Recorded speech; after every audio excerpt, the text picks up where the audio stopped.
समझते हैं कि अनुच्छेद 13 जो कि मूल अधिकारों से जुड़ा हुआ है, इसमें कौन कौन से प्रावधान हैं। शुरुआत करते हैं। अनुच्छेद 13 के 4 हिस्से हैं, 13(1), 13(2), 13(3) और 13(4). 13(4) के पीछे एक लंबी कहानी है, उसको भी हम समझाने वाले हैं। तो शुरुआत करते हैं। सबसे पहले समझेंगे 13(1). 13(1) उन कानूनों से जुड़ा हुआ है जो संविधान के लागू होने से पहले बने थे और आज तक लागू हैं, जैसे कि आईपीसी। ओके, तो यह आर्टिकल ये कहता है कि संविधान के प्रारंभ से ठीक पहले भारत के राज्य क्षेत्र में प्रवृत्त सभी विधियां उस सीमा तक शून्य होंगी जिस तक वे इस भाग के उपबंधों से असंगत हैं, यानी कि मूल अधिकारों से असंगत हैं। यानी कि मान लो आईपीसी बनी थी जब संविधान बना, उसके बहुत पहले जब संविधान निर्माताओं ने देखा कि ये कानून हमारे काम का है तो इसको बना रहने दिया, इसको खत्म नहीं किया। तो हो सकता है कि पूरा आईपीसी अच्छा हो, लेकिन उसके 2 आर्टिकल ऐसे हों जो मूल अधिकारों को सीमित कर रहे हैं। तो यहाँ पर क्या बोला है कि उस सीमा तक शून्य होंगे वो आर्टिकल जिस सीमा तक वो उपबंधों के असंगत हैं, यानी कि पूरी आईपीसी अवैध घोषित नहीं की जाएगी, सिर्फ 2 आर्टिकल शून्य घोषित कर दिए जाएंगे। यानी कि जो मूल अधिकार हैं वो उन 2 आर्टिकल्स को ढक देंगे। ठीक है, इसे ही बोलते हैं आच्छादन का सिद्धांत। ठीक है, इसको मैं बता चुका हूँ, वीडियो ऑलरेडी अपलोडेड है, उसको आप देख लीजिएगा। आगे समझते हैं 13(2) क्या है। 13(2) उन कानूनों की बात करता है जो संविधान के लागू होने के बाद आज तक बनाए जा रहे हैं। 13(2) ये कहता है कि राज्य बोले तो जो अनुच्छेद 12 में राज्य की परिभाषा दी गई है। अभी ये समझ लो कि जैसे कि जो संसद होती हैं, विधायिकाएं होती हैं, वो सब क्या हैं, राज्य की कैटेगरी में आती हैं।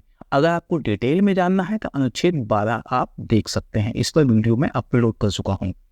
तो उसमें क्या कहा गया है कि राज्य ऐसी कोई विधि नहीं बनाएगा, ऐसा कोई कानून नहीं बनाएगा जो इस भाग बोले तो मूल अधिकारों का जो भाग है, भाग 3 द्वारा प्रदत्त अधिकारों को छीनती या न्यून करती है, और इस खंड के उल्लंघन में बनाई गई प्रत्येक विधि उल्लंघन की सीमा तक शून्य होगी। मान लो संसद ने एक कानून बनाया जिसमें 200 आर्टिकल हैं और 200 आर्टिकल में 4 आर्टिकल ऐसे हैं जो मूल अधिकारों का उल्लंघन कर रहे हैं, मूल अधिकारों को छीन रहे हैं, तो पूरा का पूरा कानून अवैध नहीं होगा, उल्लंघन की सीमा तक अवैध होगा। यानी कि वो 4 आर्टिकल जो हो जाएंगे वो अवैध हो जाएंगे और वो हट जाएंगे, यानी कि अलग कर दिए जाएंगे, पृथक कर दिए जाएंगे। इसे ही बोलते हैं पृथक्करण का सिद्धांत। ठीक है, तो यहाँ क्या हो गया, 13(1) और 13(2). कुल मिलाकर यहाँ पर हमारे मूल अधिकारों की रक्षा करने की बात की जा रही है, और यही जो आर्टिकल होते हैं यही न्यायिक समीक्षा की शक्ति देते हैं। क्योंकि अगर कोई कानून बना, ठीक है ना, तो जब तक उसको सुप्रीम कोर्ट नहीं चेक करेगा तो कैसे पता चलेगा कि वो कानून मूल अधिकारों का उल्लंघन कर रहा है या नहीं कर रहा है। यानी कि जो न्यायालय होते हैं वो डिसाइड करते हैं कि ये जो कानून है या इस कानून का कोई प्रावधान है यह मूल अधिकारों का उल्लंघन कर रहा है या नहीं कर रहा। अब हम आगे समझते हैं। आगे ये कि यहाँ पर देखो 13(1) में एक शब्द यूज हुआ है प्रवृत्त विधियां, और 13(2) में कोई एक कानून यानी कि विधि शब्द का यूज हुआ है। तो 13(3) में इनकी परिभाषा दी गई है। 13(3) ये बताता है कि विधि शब्द का मतलब है कोई भी अध्यादेश, आदेश, उपविधि, विधि, नियम, विनियम, अधिसूचना, रूढ़ि, प्रथा। यानी कि जो राज्य की परिभाषा में लोग आते हैं, कोई अध्यादेश जारी करते हैं, कोई आदेश जारी करते हैं या फिर कोई नियम बनाते हैं, कुछ भी हो। मान लो कोई एक अधिकारी है जो क्षेत्रीय अधिकारी है, एक गांव के विकास का काम देखता है, कुछ गांव के विकास का काम देखता है, वो कोई ऐसे नियम बना देता है जो मूल अधिकारों को सीमित कर रहे हैं, तो 13(2) के अंतर्गत उनकी न्यायिक समीक्षा हो सकती है और न्यायालय उन्हें अवैध घोषित कर सकता है। दूसरा शब्द है जो कि 13(1) में यूज हुआ है प्रवृत्त विधि। प्रवृत्त बोले तो पहले से लागू, ठीक है ना। तो यहाँ पर क्या लिखा गया है, संविधान के पहले से पारित या बनाई गई विधियां, उनको क्या बोला गया है, प्रवृत्त विधियां। तो यहाँ पर इन दोनों में डेफिनेशन बताई गई है, इन दोनों की 13(3) में। अब हम अंतिम 13(4), इसके पीछे बहुत संघर्ष हुआ, पहले समझ लेते हैं। 13(4) कहता है कि इस अनुच्छेद की कोई बात अनुच्छेद 368 के अधीन किए गए संविधान के किसी संशोधन पर लागू नहीं होगी। संसद ये ताकत चाहती है कि अगर वो चाहे तो मूल अधिकारों को छीन सके, क्योंकि अगर सामान्य कानून से छीनेगी मूल अधिकार, ठीक है ना, मान लो कोई एक कानून बना दिया जाता है और उससे मूल अधिकारों को छीनने का प्रयास किया जाता है तो नहीं छीना जा सकता, क्योंकि यहाँ पर 13 जो अनुच्छेद 13 है उसमें इस बात पर रोक लगाई गई है। 13(1) में रोक लगाई है जो पहले से लागू विधियां थी, और 13(2) में रोक लगाई गई है जो बाद में कोई भी कानून बने। लेकिन फिर भी संसद ये चाहती है कि हम अगर चाहें तो मूल अधिकारों को छीन सकते हैं। तो यहाँ पर यह बात कही गई है कि यानी कि अगर हम संविधान संशोधन करके मूल अधिकारों को छीनते हैं तो उसकी न्यायिक समीक्षा नहीं हो सकती। इसके अंतर्गत अनुच्छेद 13 के अंतर्गत यह बात कौन कहना चाह रही है? संसद अपने हाथ में कुछ ताकत लेना चाह रही है। अब हम समझते हैं इसके पीछे का जो संघर्ष है। संघर्ष किसके बीच होता है? पार्लियामेंट के बीच में और ज्यूडिशरी के बीच में। ये संघर्ष इस बात का है कि अनुच्छेद 13 द्वारा प्रदत्त सत्य के आधार पर न्यायालय अनुच्छेद 368 के तहत पारित किए गए संविधान संशोधनों का पुनर्विलोकन कर सकता है या नहीं कर सकता। यानी कि सामान्य कानूनों का तो पुनर्विलोकन होगा, और अगर वो मूल अधिकारों को सीमित कर रहे होंगे, खत्म कर रहे होंगे, तो उनको अवैध घोषित कर दिया जाएगा। लेकिन अगर संविधान संशोधन करके ही मूल अधिकार छीन लिए जाएं तो क्या उस पर रोक लगाई जा सकती है ज्यूडिशरी के द्वारा? इस बात पर संघर्ष होता है। जरा समझते हैं ये संघर्ष किस तरीके से आगे बढ़ता है, और जो अंतिम आर्टिकल है कौन सा? 13(4) ये सामने आता है। स्टार्ट करते हैं। सबसे पहला केस है शंकरी प्रसाद बनाम भारत संघ 1951 का।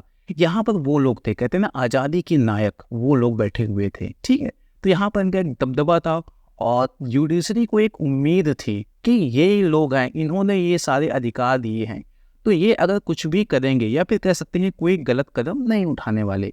तो यहाँ पर क्या होता है, इसमें सुप्रीम कोर्ट निर्णय देता है कि अनुच्छेद 368 के अधीन संसद द्वारा बनाई गई विधि अनुच्छेद 13(2) में प्रयुक्त विधि शब्द की परिभाषा में शामिल नहीं है।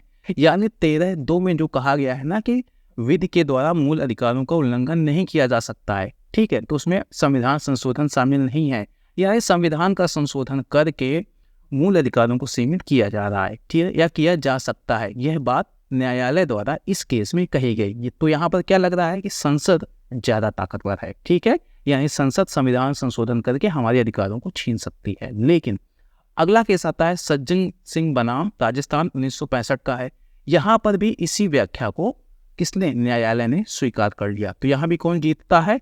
पार्लियामेंट। अब आगे समझते हैं। अब आता है एक ट्विस्ट। वो ट्विस्ट है गोलकनाथ बनाम पंजाब राज्य 1967 का। यहाँ पर यह कहा गया कि अनुच्छेद 13(2) में प्रयुक्त विधि शब्द के अंतर्गत सभी विधियां शामिल है, जिसमें अनुच्छेद 368 भी अपवाद नहीं है। यानी कि अगर संसद संविधान संशोधन करके हमारे मूल अधिकारों को छीनती है तो उस पर भी न्यायालय उसका रिव्यू कर सकती है, यानी कि न्यायिक समीक्षा कर सकती है और उस पर रोक लगा सकती है। तो यहाँ पर क्या लग रहा है? ज्यूडिशरी जो कि हमारी न्यायपालिका है वो ताकतवर हो जाती है। अब आगे समझते हैं। इस निर्णय को खत्म करने के लिए, शून्य करने के लिए अगला आता है 24वां संविधान संशोधन 1971। यहाँ पर एक सीधा संघर्ष अब दिख रहा है न्यायपालिका और संसद में। न्यायपालिका क्या करती है? ये निर्णय देती है और संसद उस निर्णय को खत्म करने का प्रयास करती है। इसमें संविधान संशोधन होता है और कहा जाता है एक नया संविधान, कह सकते हैं नया आर्टिकल जोड़ दिया गया संविधान में, वो था 13(4). इसमें क्या कहा गया है कि संसद द्वारा अनुच्छेद 368 के अंतर्गत पारित कोई भी विधि अनुच्छेद 13 में प्रयुक्त विधि शब्द में शामिल नहीं माना जाएगा।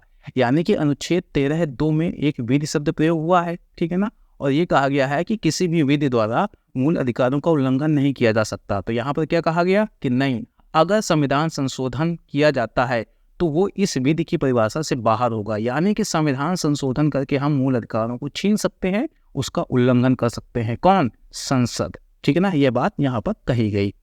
तो फिर क्या होता है कि यहाँ पर क्या लग रहा है? फिर से पार्लियामेंट के हाथ में ताकत आ गई। लेकिन अब आगे समझते हैं। अब सबसे जो कहते हैं निर्णायक घड़ी आती है, वो केस है केशवानंद भारती बनाम केरल राज्य 1973 का है। यहाँ पर यह कहा न्यायपालिका ने कि 24वां संविधान संशोधन वैध है, यानी कि जो आपने कहा सही है, अर्थात 368 के अंतर्गत पारित विधियां अनुच्छेद 13(2) के अनुसार विधि नहीं मानी जाएंगी। यानी कि संसद अगर चाहे तो संविधान संशोधन करके हमारे मूल अधिकारों को सीमित कर सकती हैं। लेकिन यहाँ पर एक ट्विस्ट आता है। वो ट्विस्ट न्यायपालिका ने ये दिया कि अगर संविधान संशोधन संविधान के आधारभूत ढांचे का उल्लंघन कर रहा होगा तो उस विधि को जो हमारी न्यायपालिका है उसको अवैध घोषित कर सकती है, ठीक है। यानी कि न्यायपालिका ने उस वक्त बताया ही नहीं कि संविधान का आधारभूत ढांचा है क्या, कुछ एक्सप्लेन ही नहीं किया है। ठीक है, तो यहाँ पर हुआ क्या कि कोई बात नहीं, अगर संसद चाहती है कि संविधान संशोधन करके मूल अधिकारों को छीनना चाहती है तो छीन सकती है, लेकिन अब न्यायपालिका चेक करेगी कि जो मूल अधिकार छीना गया है क्या उससे संविधान के आधारभूत ढांचे के सिद्धांत का उल्लंघन हुआ है।